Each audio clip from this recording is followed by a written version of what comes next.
Isang paalala, ang video na ito ay ayon lamang sa aking sariling pananaliksik. Hindi ko nais na pilitin ang sino man na maniwala sa videong inyong matutunghayan. Kung hindi kayo kumbinsido sa mga impormasyon at taliwas ang inyong paniniwala sa kaalamang aking ilalahad, maaari kayong gumawa ng sarili ninyong pagsisiyasat para sa inyong kakontentuhan. Ang videong ito ay gabay lamang sa mas malalim na kaalaman at pag-intindi at hindi gawa ng isang profesional. Naniniwala ako na malaya tayong magbigay ng opinyon at suhestyon bilang malayang mamamayan ng Pilipinas. Maraming salamat po. It wins a seat in the United Nations body that facilitates implementation of the UN Convention on the Law of the Sea, or UNCLOS.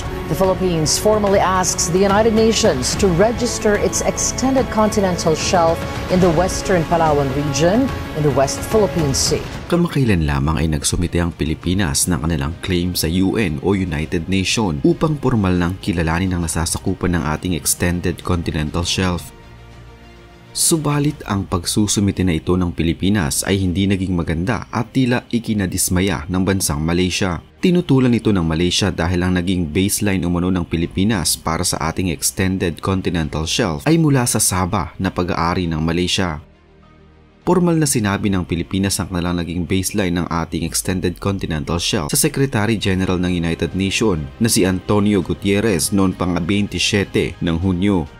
Subalit nagingit-ngit ng Malaysia dahil kailanman umano ay hindi sumagi sa kanilang isip na ang Sabah ay pag-aari ng Pilipinas. At kung matatandaan, ang pag-aaway ng Pilipinas at Malaysia sa Sabah ay matagal nang usapin bago pa man ang China ay magsimulang magangkin ng mga teritoryo sa South China Sea. Dahil sa nangyaring ito, tila muling naging sariwa ang issue na matagal nang natutulog. Siyempre, sumingit na naman muli ang China at tinutulan din ang hangganan ng ating extended continental shelf na isinumite natin sa United Nations. Ilang araw matapos magsumite ang Pilipinas ay nagpadala naman ng lihim ang China sa UN at sinabing hindi dapat ipatupad ang nasasaad sa ating isinumiteng claim. Sinabi din nila na hindi lamang dapat umano Pilipinas ang kanilang pinakikinggan dahil may ibang bansa ang nasasangkot pa sa agawan ng teritoryo sa rehiyon. Bilang sagot ng Malaysia sa isinumiteng Extended Continental Shelf Claim ng Pilipinas sa UN, nag-request ang Malaysia sa UN Commission na dapat huwag kilalanin ang nais ng Pilipinas. Ang gobyerno ng Malaysia ay mariing tinututulan ang Extended Continental Shelf ng Pilipinas dahil na din sa baseline nito na nasa State of Sabah. Ayon sa Malaysia, tila umano ipinagsawalang bahala na lamang ng Pilipinas ang katayuan ng Malaysia na siyang lehitimo at totoong may-ari ng Sabah. Naging parte ng Malaysia ang Sabah mula pa man noong mabuo ang Federation of Malaysia noong 16 ng Setyembre taong 1963. Kinilala din ito noon ng mismong United Nations at ng international community. Wala umanong karapatan ng Pilipinas na manghimasok sa teritoryong ito ng Malaysia dahil noon pa man ay hindi na kinilala ng international community ang claim natin na pag-aari natin ng Sabah. Nais ng gobyerno ng Pilipinas na palawakin pa ang extended continental shelf ng ating bansa, kaya ipinarehistro ng Pilipinas sa United Nations Commission on the Limits of the Continental Shelf o UNCLCS ang hiling ng ating bansa ng entitlement sa ECS sa West Philippine Sea. Hindi man nabanggit ng DFA o Department of Foreign Affairs kung hanggang saan ang extension ang gusto ng Pilipinas, subalit ayon sa Article 76 ng UNCLOS o United Nations Convention on the Law of the Sea na payagan ng mga coastal na bansa gaya ng Pilipinas na palawakin ang continental shelf na lagpas sa 200 nautical miles pero hindi dapat sosobra sa 350 nautical miles mula sa baseline o coastline. Mahalaga ang hakbang na ito ng Pilipinas upang masiguro ang soberanya at jurisdiksyon ng Pilipinas sa West Philippine Sea, lalo at may pinanghahawakan ng bansa ng 2016 Arbitration Award na pagkumpirma sa karapatan ng Pilipinas sa pinag-aagawang bahagi ng karagatan. Ayon sa DFA ay nasa 1.5 dekada nila itong pinaghandaan at pinag-isipan. Kaunting kaalaman, alam niyo ba na muntika na palang pangalan ng Malaysia ang Pilipinas noon?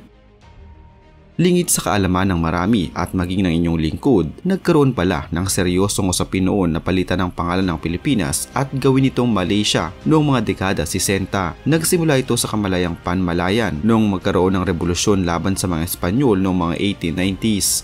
Ang kaisipan na ito ay nagmula mismo sa itinuturing na utak ng himagsikan at ang dakilang lumpo na si Apolinario Mabini.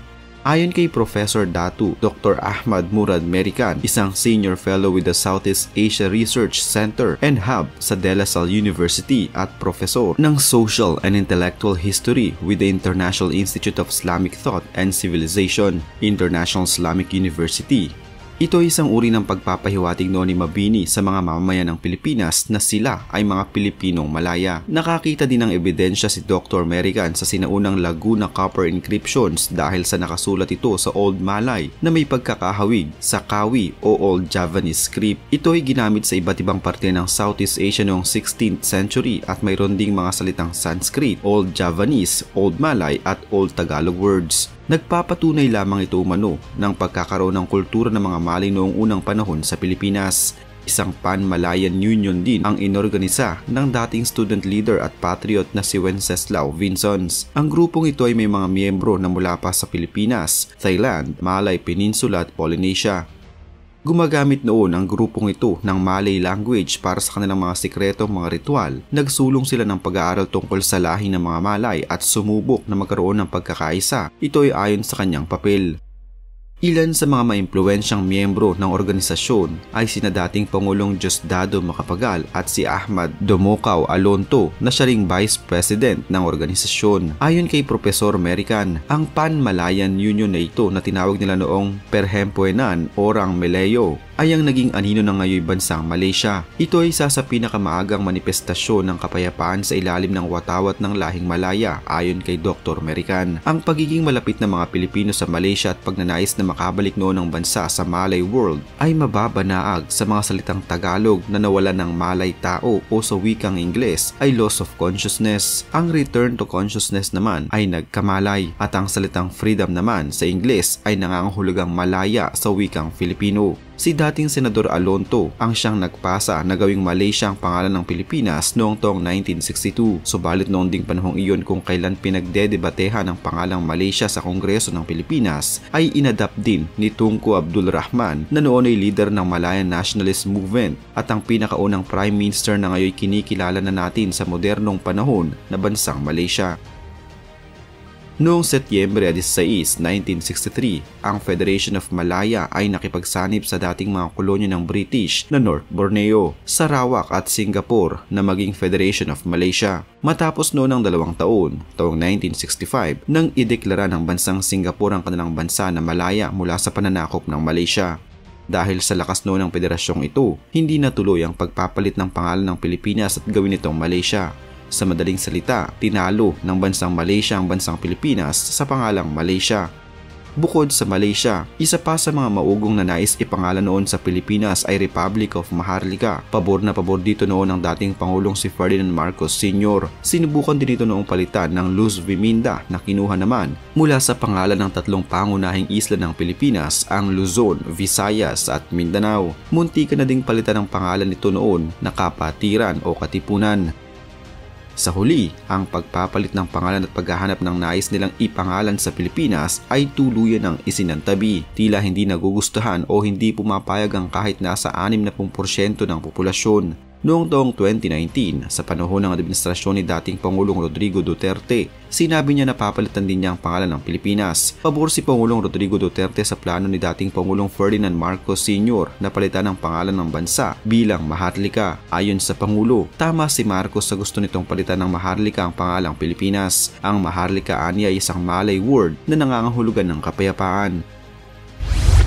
Patuloy pa rin nating ginagamit ang pangalan ng Pilipinas ng nasa halos 500 taon na. Dito na nakilala ang ating bansa, kaya naman napaka-komplikado kung ito ay papalitan pa ng iba. Bukod sa komplikado ay marami pang pagdaraanan ang mga kinauukulan upang ito ay mapalitan. Sabi nga ng ilan nating mga kababayan, ituon na lang natin ang pansin ng mga nanunungkulan sa paglutas ng mga suliranin ng bansa kaysa unahin ang pagpapalit ng pangalan ng bansa. Huwag umanong gambalain ang nananahimik nitong pangalan. Pero ayon naman sa iba, sa paglutas ng problema ng bansa, kailangang magsimula sa pinakasimple at pinakakailangan noon pa man, at ito nga ang pagpapalit ng pangalan ng ating bansa. Pero kung ikaw paps ang bibigyan ng pagkakataon na pangalanan ng ating bansa, ano sa tingin mo ang nababagay na pangalan ng Pilipinas? I-comment mo ang iyong sagot sa comment section sa ibaba ng video ito. Salamat po.